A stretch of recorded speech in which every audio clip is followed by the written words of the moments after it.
Mifflin Gibbs was quite an individual, and personally I admired him tremendously. He, you could say, was one of my personal heroes.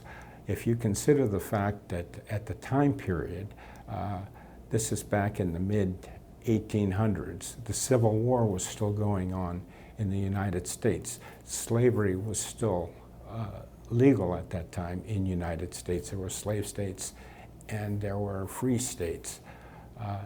Even though he made the move to California, which was a free state at that time, he published a newspaper there.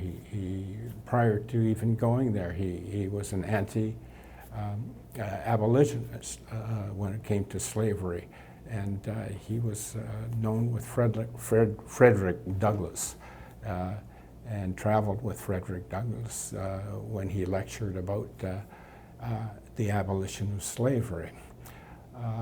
He led the community and made the move to Victoria and became very involved in the community here in Victoria. When you consider how difficult it was for blacks in general at that time, his personal accomplishments would be something that anybody, black, white, or anyone whatsoever could be proud of and should look up to and recognize for an enormous contribution in a very difficult time period.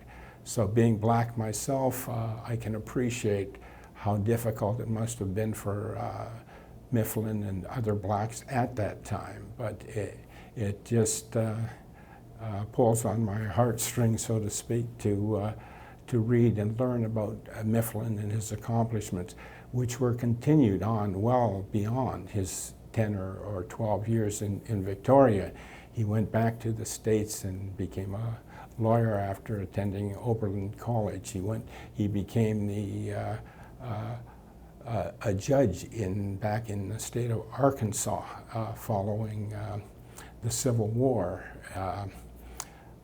Then he was appointed to be the consul to Madagascar, which was unheard of for blacks at that time, to be that involved and that representing the United States as a country.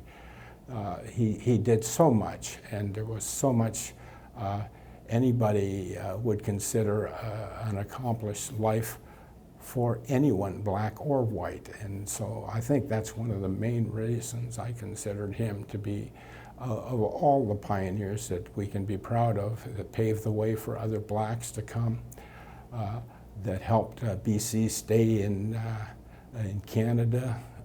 His contribution at the Yale Convention, where they negotiated the terms of BC actually becoming part of Canada at that time.